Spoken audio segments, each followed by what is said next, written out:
Hello friends, welcome to my YouTube channel. Friends, आज हम discuss कर रहे हैं, कोई किसी प्रकार का क्वेश्चन तो नहीं सॉल्व कर रहे हैं, बट ऑलमोस्ट हर एग्ज़ाम जो आजकल आपका कॉम्पिटिटिव एग्ज़ाम हो रहा है वो कहीं ना कहीं ऑब्जेक्टिव बेस्ड, आपका एमसीक्यू बेस्ड है। ठीक है, मल्टीपल चॉइस क्वेश्चन के बेसिस पे आपका एग्ज़ाम होता है। ठीक है, तो आपको जो क्वेश्चन होता है उसके 4 ऑप्शन होते हैं और वही आपका जो करेक्ट ऑप्शन उस समय सेलेक्ट करना होता है, वही आपको ये बताता है कि आपको क्वेश्चन आता है कि नहीं आता है। ठीक है, और उसी ऑप्शन सेलेक्ट करने से ही आपका ये निर्धारित होता है कि आपका सिलेक्शन हो रहा है या नहीं हो रहा है।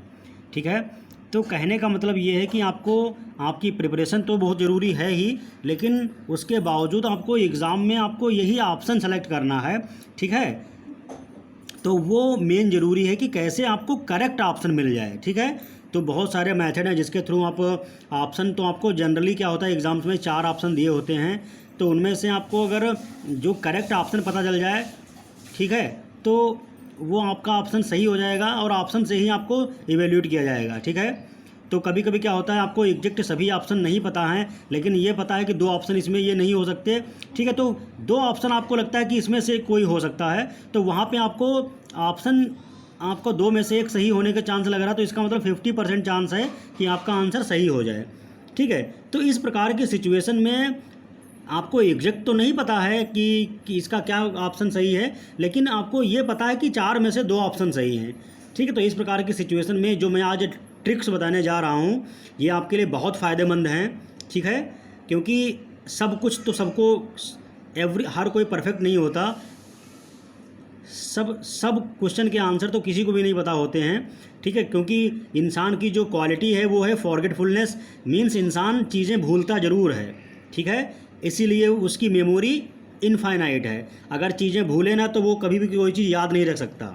ठीक है, तो हम आपको कुछ ऐसे कोड बता रहे हैं, ऐसे कुछ ट्रिक बता रहे हैं जिनकी हेल्प से आप ऐसे भी क्वेश्चन सॉल्व कर लोगे जिनका आपको एग्जैक्ट आंसर नहीं पता है।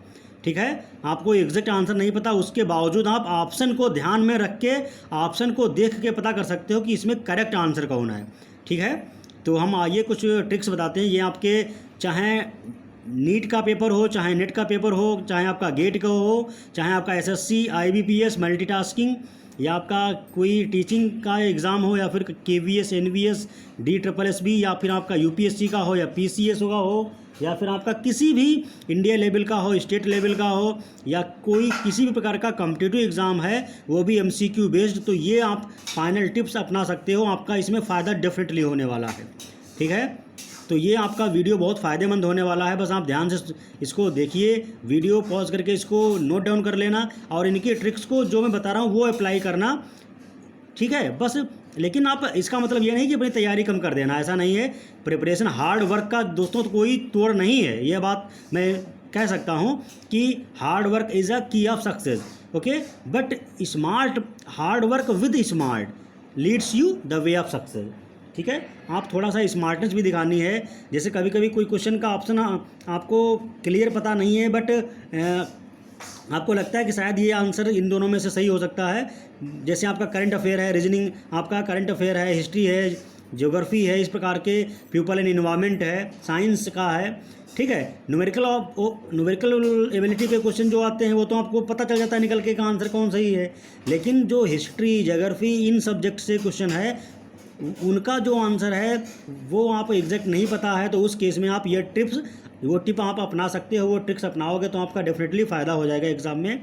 ठीक है, लेकिन इसका ये कतई मतलब नहीं है कि आप मेहनत करना कम कर दो, मेहनत आप खूब करिए, खूब हार्ड वर्क करिए, क्योंकि हार्ड वर्क ही आपको सक्सेस दिलाएगा। ठीक है, तो चलिए स्टार्ट करते हैं। पहली जो आपकी टिप है, पहली आपकी ट्रिक्स है क्या, chances of answer being correct all of the above. ठीक है, all of the above is approximately 34%। तो नियर अबाउट 4-5 लाख क्वेश्चंस पे ये रिसर्च हुआ है, और पता ये इससे निष्कर्ष निकला है कि जो अगर किसी क्वेश्चन में ऑल ऑफ द एबव लिखा हुआ है ऑप्शन है, तो उसके सही होने के जो चांस हैं वो 34% हैं। ठीक है, तो ये आप याद रखना। अगर किसी ऑप्शन में आपको ये पता है नेगेटिव मार्किंग नहीं सपोज है और ऑप्शन दे रखा है ऑल ऑफ द अबव, तो छोड़ने से अच्छा है कि आप इसको ऑप्शन लगा दीजिए ऑल ऑफ द अबव। क्योंकि 34% इसके चांस सही होने के हैं, ठीक है। तो ऑल ऑफ द एबव, बाकी ऑप्शन से ज़्यादा चांस है सही होने का, ठीक है। तो आप याद रखना, क्योंकि इसमें इन्फॉर्मेटिव आपके ऑप्शन दिए होते तो ऑल ऑफ द एबव होने के सही ऑप्शन ज़्यादा है, प्रोबेबिलिटी है, ठीक है। अगला आपका जो टिप है या ट्रिक है वो ये है कि chances of answer being correct none of the above is approximately 21%। तो याद रखना फ्रेंड्स, ये आपके जो none of the above option में आपका दिया रहता है नन ऑफ द एबव, तो इसके सही चांसेस करेक्ट होने के 21% हैं, यानी बहुत कम परसेंट है।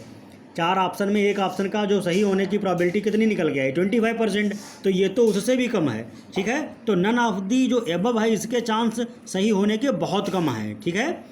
बट मैं ये नहीं कह रहा हूँ बिल्कुल कि कभी सही नहीं होगा, लेकिन इसके चांस बहुत कम सही हैं, ठीक है। इसके सही होने के चांस बहुत कम हैं। नेक्स्ट आपका थर्ड ट्रिक है chances of answer being correct both A and B. तो दोस्तों इस प्रकार का भी क्वेश्चन आता है जिसमें ऑप्शन आपको दिए होंगे और एक ऑप्शन आपका कह रहा होगा option both A and B are correct. तो इस प्रकार का दोस्तों both A and B correct होने का ऑप्शन, इसकी प्रोबेबिलिटी ज़्यादा है, इसकी प्रोबेबिलिटी सही होने की 30% है, ठीक है।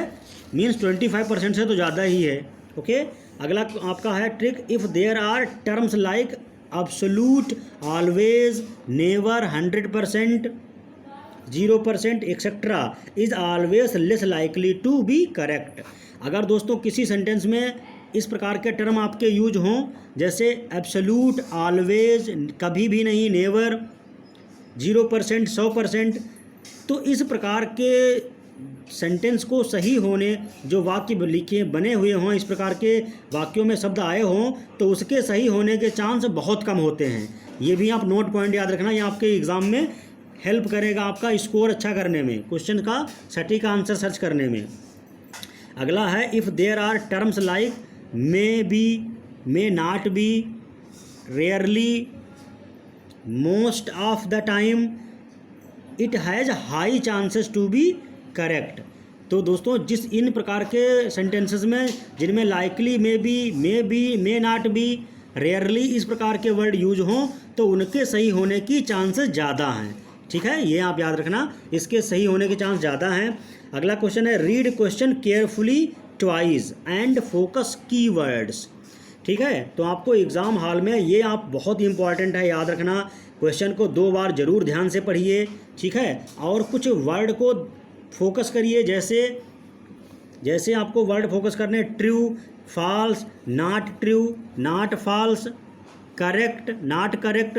तो इन कीवर्ड पे ज़रूर ध्यान रखना, क्योंकि कभी कभी कॉम्पिटिटिव एग्जाम में पूछा जा रहा है नॉट करेक्ट और आप करेक्ट के बेसिस पे ऑप्शन सही करा है, तो वो आपका करेक्ट गलत हो जाता है। याद रखना, आपसे पूछा जा रहा है कि सही कौन नहीं है, ठीक है। तो ये कीवर्ड को आप बहुत ध्यान से देखना और 2 बार पढ़ना ज़रूर, ठीक है। अगला है don't waste time on questions about which you have no clue. तो ये दोस्तों बहुत इंपॉर्टेंट क्वेश्चन आपका ट्रिक है, खासकर आपके एनटीए नेट में तो बहुत काम आती है। पेपर नंबर 1 में आप ऐसे किसी क्वेश्चन पे टाइम वेस्ट मत करिए जिसका आंसर आपको नहीं आता है, जिसके बारे में आपको क्लू कोई पता नहीं चल पा रहा है कि कैसे इसका आंसर आएगा, तो उस पर टाइम बिल्कुल वेस्ट मत करिए। अगला है finally never assume any pattern. तो दोस्तों 8वां सबसे फाइनल आपका इम्पॉर्टेंट पॉइंट है कि कभी भी कोई पैटर्न मत एज्यूम करना, क्योंकि आपका जो कॉम्पिटिटिव एग्ज़ाम ले रहा है वो कोई बेवकूफ़ नहीं है, ठीक है। वो भी उसमें पैनल में बहुत इंटेलिजेंट लोग बैठे हैं। आप सोचो कि सब एक पैर वो सीरीज बन रही है कि 1 3 2, या पहले आपका 1 2 3 4 बना, फिर 4 1 2 4 3 2 1, या 1 3 फिर 2 4 फिर 1 3 फिर 2 4। इस प्रकार का कोई पैटर्न आप एज्यूम मत करना, क्योंकि इस प्रकार का कभी हो नहीं सकता, ठीक है। क्योंकि सामने वहाँ एजेंसी में जो एग्ज़ाम करा रहे हो वहाँ पे लोग बिल्कुल बेवकूफ़ नहीं हैं, क्लियर। अगला आपका तो आपका जो फाइनली ये जो टिप थी आपकी या ट्रिक कह सकते हो, वो यही थी कि आप कभी भी कोई पैटर्न एज्यूम नहीं करोगे, ठीक है। पैटर्न आप एज्यूम मत करना कभी भी कि सोचो कि आप पहले का थर्ड सही है, दूसरे का सेकंड सही है, ठीक, तो तीसरे का फर्स्ट सही होगा, ऐसा कुछ नहीं है। ये तो सब पैटर्न कभी भी एज्यूम मत करना। ठीक है। तो ये जो मेरे द्वारा बताई ट्रिक आप याद करोगे तो आपके क्वेश्चन डेफिनेटली सही हो जाएंगे, और जो क्वेश्चन आपको नहीं आते हैं वो भी आप बना ले जाओगे, सॉल्व कर ले जाओगे, और आपका पेपर अच्छा हो जाएगा, आप अच्छा स्कोर कर जाओगे। ठीक है, तो ये बहुत काम की आपकी ट्रिक्स हैं, टिप्स हैं, इनको याद रखना और अपने दोस्तों को बता देना। जो बच्चे किसी भी कॉम्पिटिटिव एग्जाम की तैयारी कर रहे हों, चाहे वो आपका एसएससी हो, चाहे आपका यूपीएससी हो, उन सभी में काम आने वाला है। तो इसको ज़्यादा से ज़्यादा लाइक कीजिए, दोस्तों को शेयर कर देना। अगर आप चैनल पर नए हैं तो आप चैनल को सब्सक्राइब कर देना और बेल आइकन को जरूर प्रेस कर देना, ताकि मेरे द्वारा इस प्रकार की वीडियोस आपके लिए जो ज़रूरी हैं वो जब मैं भेजूँ तो आपके पास पहुंच जाए, आपके पास इन्फॉर्मेशन पहुंच जाए। ठीक है, तो इस प्रकार के इंपॉर्टेंट वीडियो के साथ मैं नेक्स्ट टाइम आपसे मिलता हूं। तब तक के लिए थैंक यू।